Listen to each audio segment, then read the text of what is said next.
izləyicilərimiz, hörmətli tamaşaçılarımız, hörmətli valideynlərimiz, mən Vüsal Kəlbəcəri, 18 kitab müəllifi, Qızıl Qələm mükafatçısı, tənqidçi jurnalist. Bu günlərin tənqidi deyil, müsbət mənalı müəllimi sizlərə təqdim etmək istəyirəm. Və biz Davudova kəndində dəfələrlə olmuşuq. Davudova kəndində mən Hacı Ağa müəllim direktor işlədiyim müddətdə və keçən bir müddət əvvəl təxminən 5-6 ay bundan qabaq Almaz müəllimi çəkdik.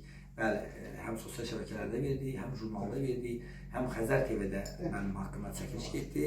Və bu günlərində 2025-ci il 23 may tarixində Mübariz bəy 23 may tarixində gətirdik, gözəl şəkildə təqdim elədik və jurnalımızı verdik. Biz Almaz müəllimə bu günlərdə biz müəllimlərdən, şagirdlərdən çoxlu sayda sorğular apardıq.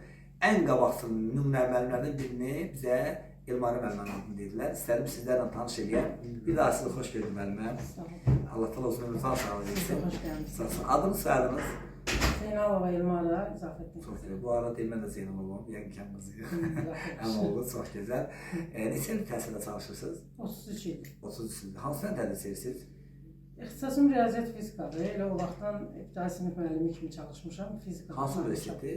Pedaqoji Universiteti bitirmişəm. Çox gözəl. Riyaziyyat fizika da ən çətin ixtisaslardan biridir. Amma o ixtisasların içində ən çətinlərindən biri olan ibtidai sinifdir. Mən bu sözlərimi demişəm. Ulu öndərimiz demiş ki, müəllimlik peşəsi ən çətin peşələrdən biridir. Amma müəllimlik peşəsində də ən çətin ixtisas ibtidai sinifdir. Niyə? Çünki ona görə ki, müəllimlik peşəsində ibtidai sinif ona görə çətindir ki, ibtidai sinif həm şagird, həm vətəndaş, həm gələcəkdə belə deyim, vətənini sevən vətəndaş yetişdirir. İlk rəqəmləri öyrənən, ilk əlifbanı öyrənən, ilk ana sözünü, ata sözünü, vətən sözünü dedikdən sizlərsiniz. Siz öz adımızdan sağ ol dedik. Çağdaş təhsil komandası olaraq. Siz şagirdlərinizə ürək sözlərində nə deyə bilərsiniz? Şagirdlərimə ürək sözlərimi nə deyə bilərəm? Oxusunlar, təhsilli olsunlar, elmli olsunlar, tərbiyəli olsunlar, bacarıqlı olsunlar. Çox gözəl. Başqa nə deyim? Biz gözəl həm də ailə başçısınız. Çox sağ olun. Övladlarınız var. Adı nədir övladınızın? 4 övladım var. Çox gözəl. Zeynal, Nurtac, Fərid, Aytac. Ali təhsildir yəqin ki.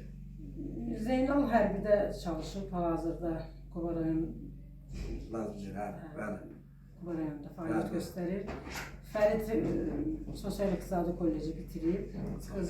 Qızım Nurtac o vaxt Sabir adına texnikumu, indiki pedagojik texnikumu bitirib. Biz qarşıdan həyat yoldaşım. Kiçik qızım hazırda 1-ci kursda oxuyur. Həyat yoldaşınızın adı nədir? Fikrət. Fikrət bəy də sağ ol deyirik. Fikrət bəyləsinin haqqında özü də sözlərini dedi.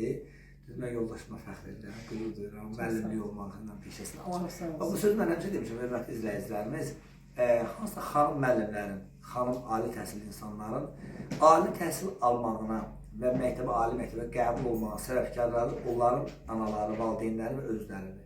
Ali məktəbi qutarana qədər və ali həyatı qurana qədər. Ali həyatı qurandan sonra onların inkişaf eləmələri və həyatda uğur qazanmaları səbəbkarları onunla həyat yoldaşları. Ona görə mən yaxşı həyat yoldaşlarına, təhsilə, elmə qiymət verin. Həyat yoldaşlarına yolunda sağ ol deyirik. Çox sağ olun, minnətdaram. Çağdaş təhsil komandası olaraq biz sizin kimi insana fəxr edirik. Bizim arzumuz nədir? Bizim arzumuz odur ki, İnşallah təqaüdə çıxana qədər tərəqqi medal alasınız.